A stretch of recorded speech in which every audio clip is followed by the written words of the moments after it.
Hello. Hello. Welcome back to The Past Made Me Do It. I'm Jamie. I'm Kylie. Hope y'all are doing well, staying warm out there. We're in the middle of winter.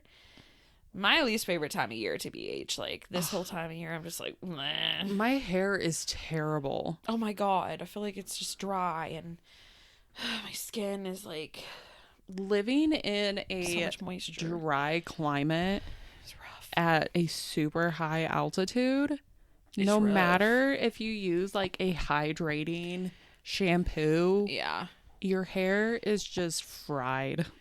Yeah, I'm like putting oil in it and like just trying and I can't put oil in my hair because it makes my hair greasy. Like even more greasy because I have naturally oily like roots. Oh, So okay. putting oil in my hair just makes it oilier.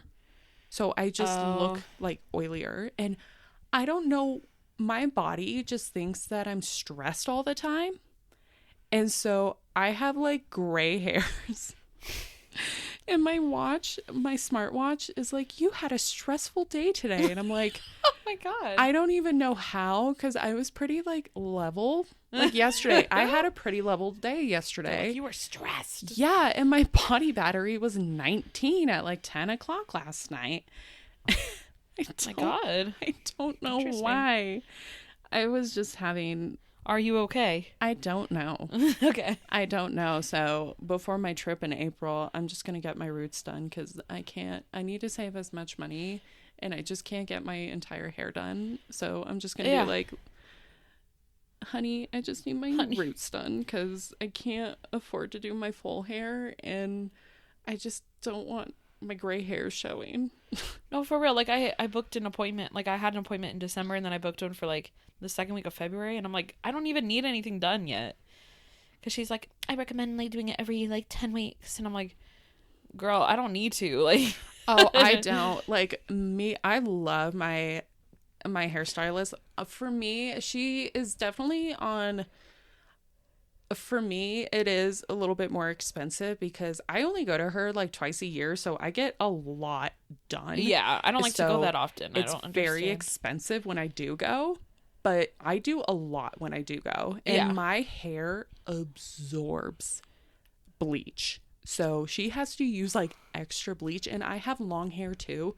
So my hair is like $300 plus because I get a cut, I get a balayage. But it's like if you're doing it like twice a year, it's not. Exactly. So I'm like, I'm not doing the every 6 to 10 weeks that they recommend. I'm like, that's crazy. Like my hair's not even ready for an appointment, so I'm gonna push it back. Well, yeah, and she does like the balayage, so when it does grow out, it looks more natural. Yeah. But I don't know why my body's like right now, it's just like, let's show more gray hairs lately. So I'm like, see any.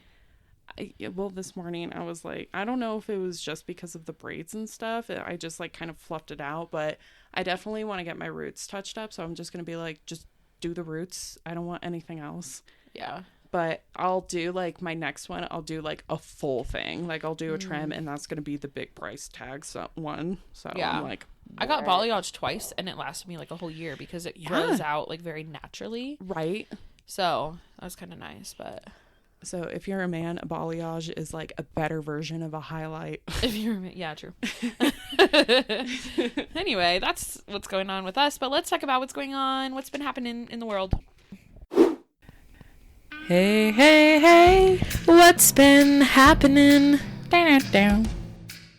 Mine is like really cutesies. So there was a sea turtle in Florida and he got attacked by a shark is what they think. Aww. But he lost one of his flippers. So he only has 3, but he's after being in a few months of being in a rehab center in Florida, they put him back into the ocean. And so they all like cheered for him. Juno Beach in Florida. Is he going to be okay? Yeah, so they put a little satellite on him to kind of make like a tracker. Yeah, so they could track and see how he's doing. But his name is Piari, which means lovely or beloved. Or her name, sorry. And so yeah, she's doing really well, and she's just like swimming, living her best life. I love that. I'm so happy for her. There's like nothing that I love more than watching a sea turtle go into the water. It makes me want to buy like one of those like adopt an animal bracelets. Oh, I have one. I had a sea turtle, and then they lost it. Oh, no. So then they gave me like a random animal, and I was like, "Where's my turtle?" I have been trying to find one for a panda for my mom, and they don't have one for a panda. Oh. So whenever they do have one for a panda, I'm gonna buy one for my mom. I have a sloth, but it doesn't move much. But he's cute. I don't know why I was like really obsessed with it for a while. I was like, I'm gonna get all the animals. And then I was like, okay, it's not that exciting, but I do like that the money goes somewhere good. So. Mm-hmm. But yeah, anyway, that's my news of the week. What's yours? Mine is also in Florida. Oh my god. Oh no. It's the end of an era.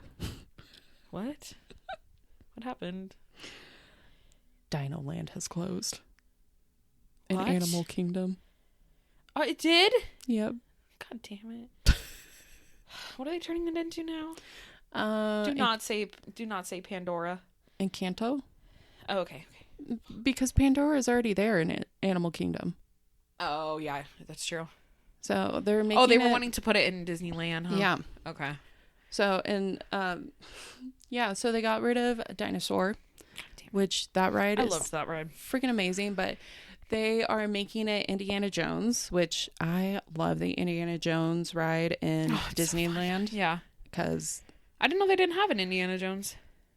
They had an Indiana Jones show in Hollywood Studios. Oh, but they didn't have the ride? No, but it's the same track. Okay. Yeah. So they're just making a different version or like a different theme of Indiana Jones. Okay. With like the same track technically. Okay. So I'm like, Harrison Ford, we meet I again. love that. I love the Indiana Jones ride. Oh my god, I love Harrison Ford and Indiana Jones. He's so hot. I can't keep up with Disney World because I haven't been there in so long. I don't know what's going on over there. I know. I would have made you go on our sister's trip if you didn't have a little bun in the oven. If I wasn't fucking pregnant. Just kidding. Pregnant again with another girl. Gotta love it. No, I'm just kidding. I love being pregnant. It was just a surprise, okay? But I will be going to, I already made a pact. I'm like, I will be going to Disneyland and Disney World next year because I've been waiting too damn long to go. For our 30th. That's next year. No, we're is it? It's next year. Holy shit. Oh my god. I'm gonna throw up. Fucking old. I'm gonna throw up. We're turning 30 next year. I'm gonna throw up. Ew. Oh my god. Now that's an end of an What? era. So yeah, for our 30th, we're doing Disneyland. What? He said, "You're telling me." Oh wait, you just told me. Leave me alone, Siri. Jeez. Okay. I don't know if you guys heard that, but my watch just like was listening to us, and he goes, "I was like, we're gonna be so old," and he goes, "You're telling me." Dude, your watch is so sassy. Damn, roasting me. Jeez. Thanks for bearing with us, guys. Also, just to let you know, there's always going to be I just started doing this, but in the description box, I put like what time we actually start talking about the topic. So if you don't want to hear us like talk about random stuff, you can just fast forward to like when we actually get started with the topic. So just know that's always there. But I think we're entertaining. So the banter. Yeah, who doesn't love a good banter? I do love a podcast with a good banter, but I know some people don't. Mm-hmm. I like hearing just people talk about their lives. But I know some people are like, just get to the point. So. Okay, well, we are doing a fun one today. And it's going to be short and sweet. It's going to be one we haven't really done in a while. Oh. Because we're going to be talking about a cryptid. Dun, dun, dun, dun. Oh. We did vampires and skinwalkers, and that's the only two we've done, I think. Oh my god, can I guess? Sure. Is it Bigfoot? It was, so here's the thing. Bigfoot's my favorite cryptid. When I do cover Bigfoot, I'm going to be spending months. Dude, I was thinking about covering him. I started doing research, but I will leave him to you. If you want to, we can do it together. Okay. I will leave him to you. I love Bigfoot. I will stop my research and leave him to you because I found this website and I just died laughing. Okay, send it to me. No, I went to a Bigfoot convention in my college town because they were really into it. You're kidding. So I was like, I'm fully invested in Bigfoot, and he's real. He's real. Don't laugh. All right, you ready? Okay. We're talking about a cryptid today, and yes, that counts as a history topic. Why? Because history isn't just wars, dates, kings. History is what people have believed, what societies have feared, how myths shape culture, and why certain stories last. So let's dive into one of my favorite cryptids, the Loch Ness Monster. Oh my God. James went to the lake. No way. When he was in Scotland. Oh my God. Yeah, he has. He calls her, it's Nessie, right? Yeah, Nessie's like her cute little nickname. Yeah, he calls it Nelly. Okay. I'm like, well, he just does it to irritate this me. Is but dedicated to James. Listen. I'll let him know. We're going to go to Scotland, eh? Wait, what's the accent? Scotland. Not that. Scotland. No, more aggressive. More aggressive?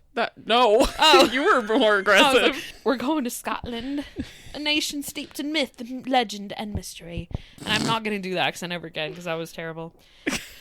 So, the Loch Ness is the biggest body of fresh water in the British Isles. It's 23 miles long and over 700 feet deep. That's the scariest thing I've ever heard. I'm terrified of deep water. So this is like my worst nightmare, like being out in there. I would do it to go find Nessie. But I ain't going underwater. Nope, I ain't swimming. No one don't really want to go swims. for a wee swim? No one really swims in the water. They just take a boat. I'll go on the boat. It's probably freezing. Yeah, that's the thing. You don't want to be swimming in that Loch Ness. It probably doesn't get above like 50 degrees. Yeah, but this is this thing. So there's enough water in the Loch Ness to submerge every human being on the planet 3 times.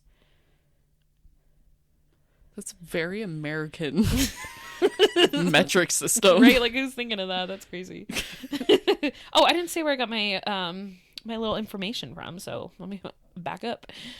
VisitScotland.com has some great info. Love and that. Also has a lot of info on other places you can visit if you're interested. You're taking a trip to Scotland, do it. I got a lot of information from the Visit Inverness Loch Ness website, including a registrar of everyone who has spotted him, misgendering Whoa. Nessie. But we'll talk about that later because it's really funny. And then there's also, I didn't watch the whole thing, but there's a little documentary from National Geographic called Uncovering the Secrets of Loch Ness. It's from the Drain the Ocean series. I mostly just watched this to like see how they kind of like took it so seriously and how these people are going underwater, bringing these big ass machines, trying to just find evidence that Nessie's real. And I love it. Wow. Like, just imagine making that your career. Like, iconic. Like, what do you do for a living? Well, you see, I hunt the Loch Ness Monster. You know what I mean? Like, that's crazy. My new career is going to be looking for Bigfoot. Oh my God. Have you seen those TV shows on like Discovery Plus? They're so funny. Like, I've seen a few. I love anything Bigfoot. They're like primate ontologists. Yeah. Yeah, they have like fancy names. I'm like, how do you even go to school for that? They just make it up. I don't get it. It's funny though. They're very entertaining, and they go on for like 10 seasons. And they're not harming anyone, you know. They're just like, they're passionate about it, and I love it. I mean, they make money off it, so they're doing the damn thing. It sounds like a fun job, to be honest. Really? Yeah. So, millions of people visit every year to see if they can spot Nessie. The Loch Ness was created out of anger by the Celtic winter queen, the goddess Darkbera, when her maid Nessa was late to her duties. When she acted out in anger, Bera transformed Nessa into a river, and the river was named Ness. Okay. Now, Nessa managed to escape the confines of the river, and she became the deep waters of Loch Ness. And she haunts the waters ever since. So that's one of the folktales that was passed down. Oh. The other big thing is like the Kelpies. They're called the Loch Ness Kelpies. So this is a story that people were passing on for generations, of course, where basically Scotland's lochs and rivers are said to be home to Kelpies, which are water horses that lure victims into lochs to drown them. So, love cute. that. Yeah. They're described as beautiful creatures who could shapeshift taking animal or human form. So they come out of the water, like come up to you and talk to you, and then lure you into the water and kill you. Oh, it's like a siren. Yeah, basically. Yeah. Except they're horses. Literally look like horses. So, a local tale from the early 1800s is about a Kelpie who haunted the woods and shores of Loch Ness. As a stallion on land, beautiful. So, everyone's coming up to it. Wow, gorgeous. And it even wore a saddle and a bridle. Now, a local man named James McGringer came across him and resisted trying to claim the horse as his own. He was like, I want to take him home. He's like, I shouldn't. Because he remembered the tales of the water horses, and he's like, I don't trust you, horse. So he took a sword and he cut off the Kelpie's bridle. And because of him, now we don't have to worry about the Kelpies, because the bridle had all of his life and powers in it.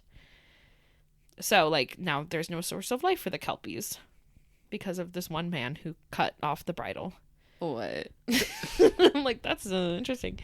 So then after that, James ran back to his house, and he's a hero ever since.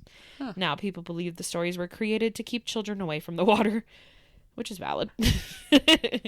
But those are the big stories of why, the Loch Ness is such a mysterious, scary place to go. And it's not just the Loch Ness Monster. There's a lot of things that they're trying to uncover, and a lot of stories that kind of pass on about strange creatures in the water. So, but let's talk about good old Nessie herself, because that's what this episode's about. So let's just talk about how she's been described. Large, long-necked marine creature. Has one or more humps protruding from the water. my humps. Sometimes it's one, sometimes it's 6. They depends. Make you decide. Well, some people see more humps than other people see them. I don't know. Small head, thick body, dark scaly skin. I feel like it's the scene in Twilight. I know what you are. You're usually described as green with black humps. Some people say you're a snake-like creature, a large eel, or some people say that all they see is a dark, moving object. This is a skin of a killer. Yeah. You're 15 to 20 feet long, and some people say you have flippers. You're the Loch Ness Monster. Are you scared? There's been over 1,100 eyewitnesses. What? How? But she's very shy. So she's often hiding. So it's very rare if you see her. But let's talk about the first reported sighting. It dates all the way back to the year 565 AD by St. Columba. But it wasn't until the 1930s that it became a mysterious phenomenon. Okay. So in 1933, George Spicer reported seeing a large creature in the loch while on vacation with his wife.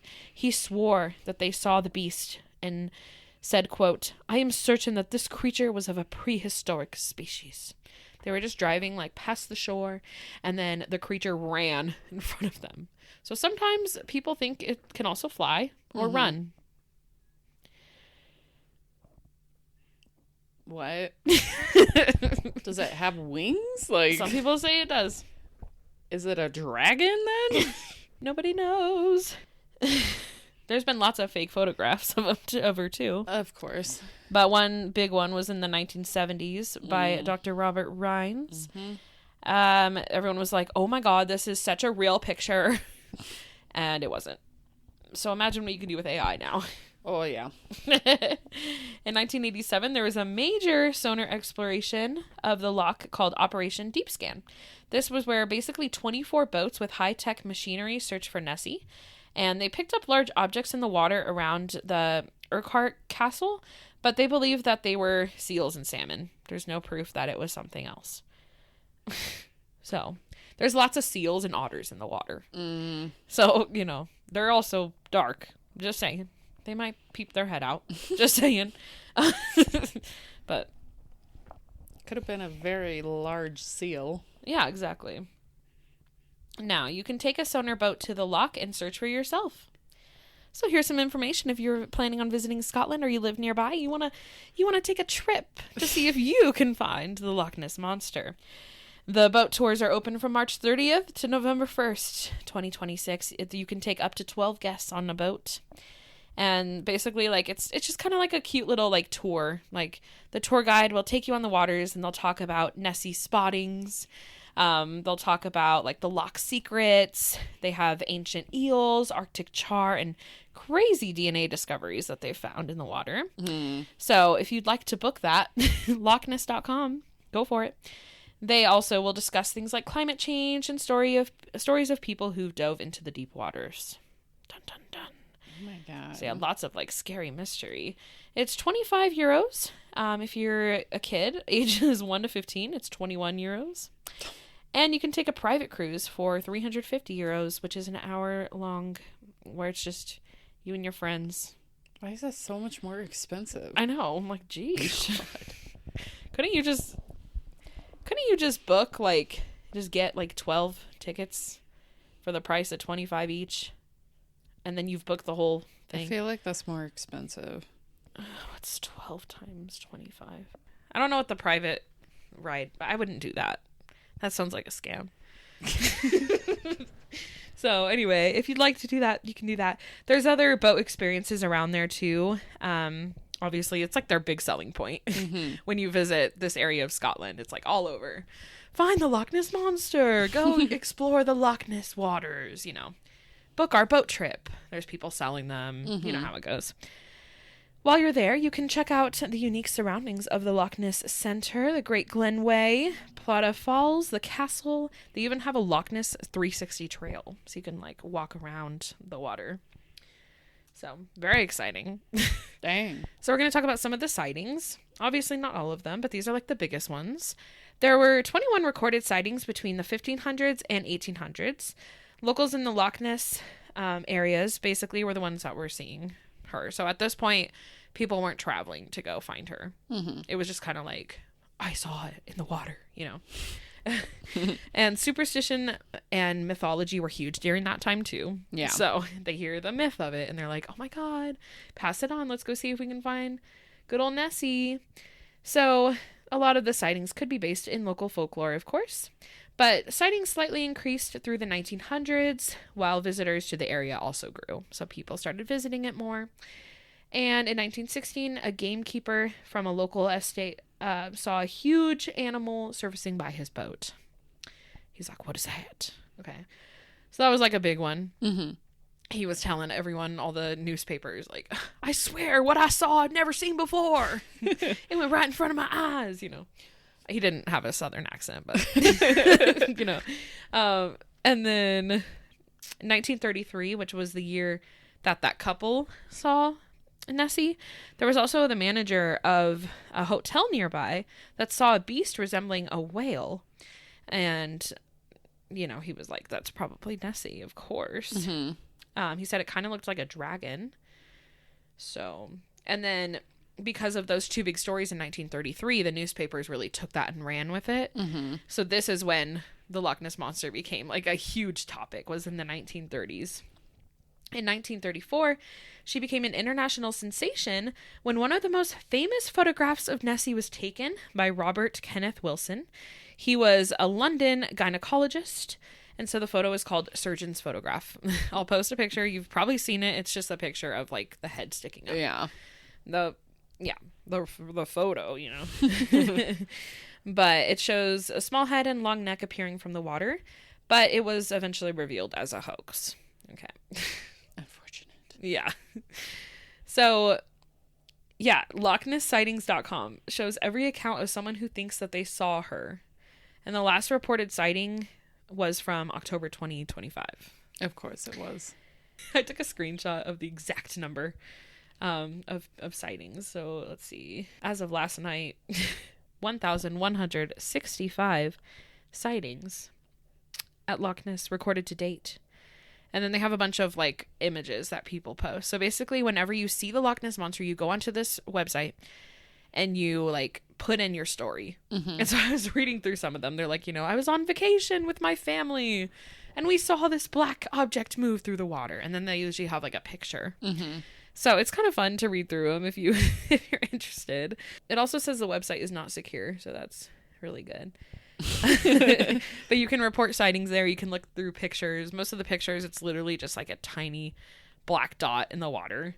So it's kind of hard to tell like what's going on, but that's basically the website. So it's pretty cool. You can see if there's any more sightings this year, we'll know. But yeah, there's also live webcams that you can watch to try to find her. There's like 4 different ones. What? I was looking at them last night, and granted it was like nighttime. It was like 4 a.m. there. Yeah. But like you can't even see anything. It's just darkness. And then like the cameras are just like, they look really old. Oh my God. So it's like lagging the whole time. I'm like, okay. But I wonder who's watching them. Like there's got to be people who's just like staring at the webcams all day. But scientists do believe there's a possibility it could be real. You know, there's so much of like the Earth's water that's not discovered. Obviously, we know there's a lot in the ocean that we don't know about. Mm-hmm. Okay. And so, you know, something could be in these waters. Nobody's really swimming in them, but there are a lot of people obviously looking out for any sightings, and some people even go underwater. You know, there's a lot of scientists who are really interested, marine biologists who are fascinated to see what's in these mysterious waters. So it's always something that could be discovered. Dun, dun, dun. Another thing is that most of the time when people see Nessie, quote unquote, it's usually in calm weather, because in calm weather, objects in the water look bigger. Yeah. So if you see a little seal stick its head up, it's going to look bigger than it actually is. Mm. And so that's just one thing that's kind of like a little myth buster. Yeah. But then they're like, well, Nessie doesn't come out when it's raining and stuff. It's like, sus. Okay. So it could be seals, could be otters, sticks, deer. Okay. Yeah, they go in the water sometimes. Floating logs or birds. Okay, if they're seeing something flying.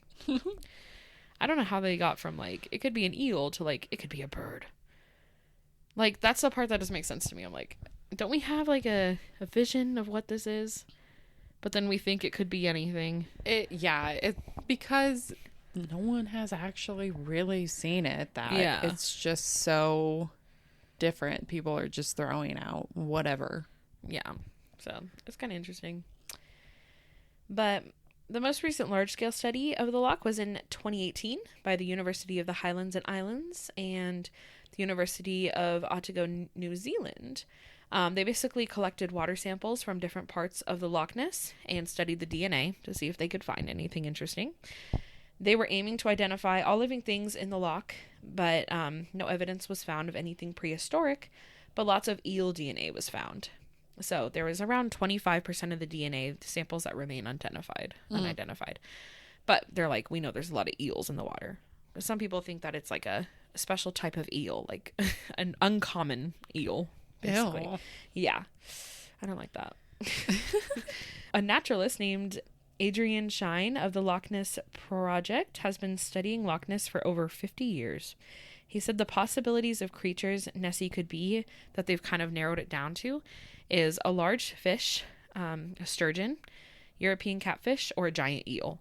Those are like the big possibilities. Honestly, a sturgeon would be my guess, because sturgeons get freaking massive. Yeah, I think it could be that too. Like at the Denver Aquarium, they have a sturgeon up there, and it is huge. They're scary. I don't think people realize how massive they get. Yeah. And it could be one that is just unnaturally large for its size, and that's probably what people could be seeing. Right.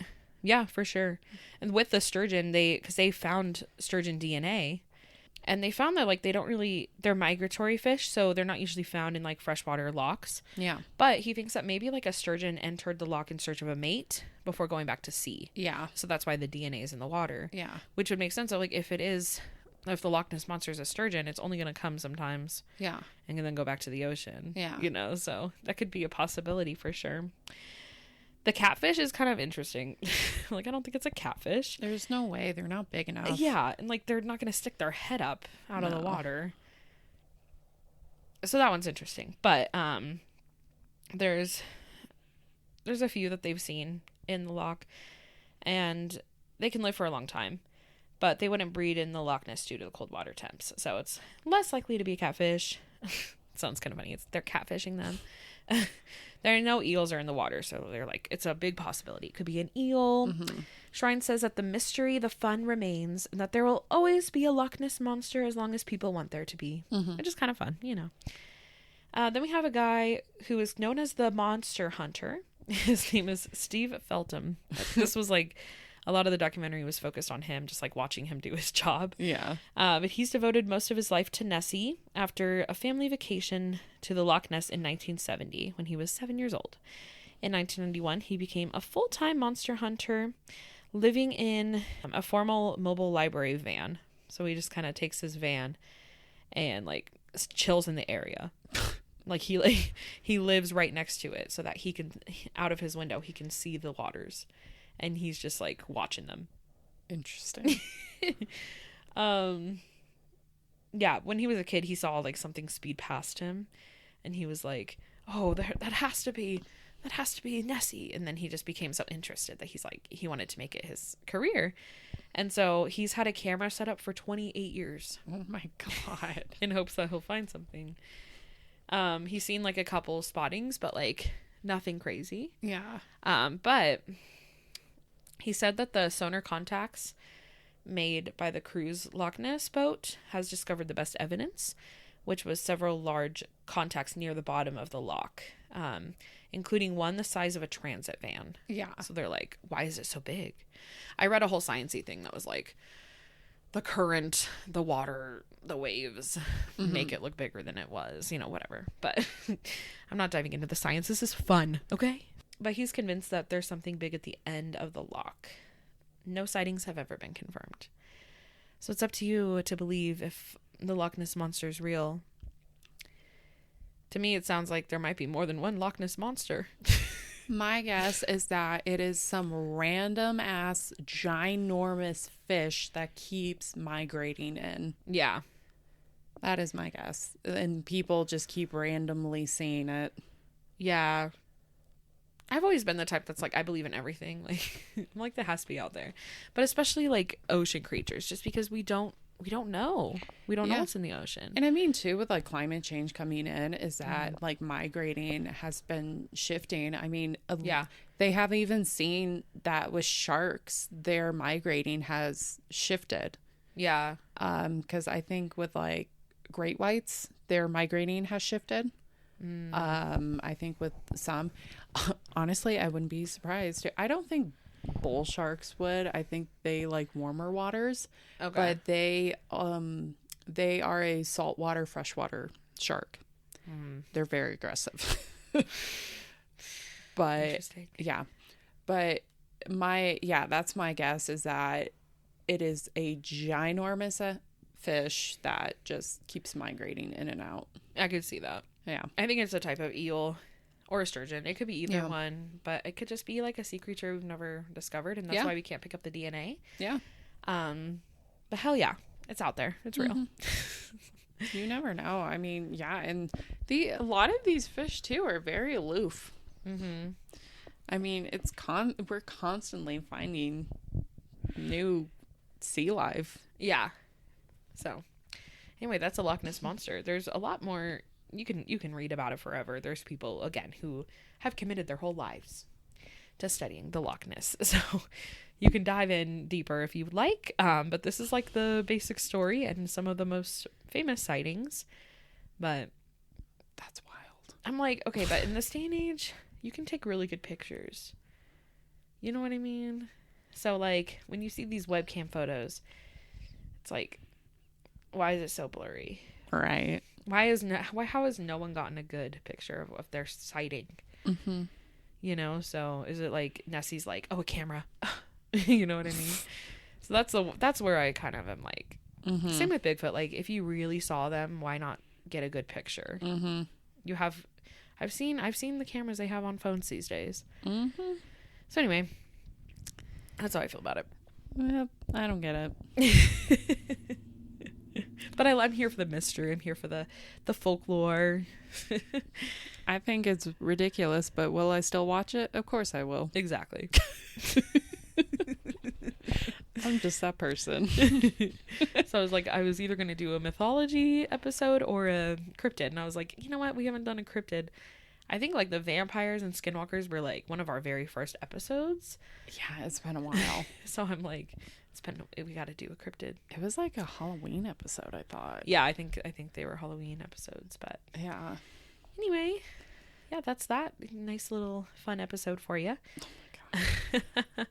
But we'll be back in 2 weeks. Where can you find us? You can find us on Instagram and TikTok and YouTube at The Past Made Me Do It. You can also email us at thepastmademedoit@gmail.com. Feel free to send DMs or emails, whatever. Let us know if you have any episode ideas. And then also feel free to rate the podcast. It would mean a lot. So, thanks for listening. Thank you. And we'll catch you in a couple weeks. All right. Bye. Bye.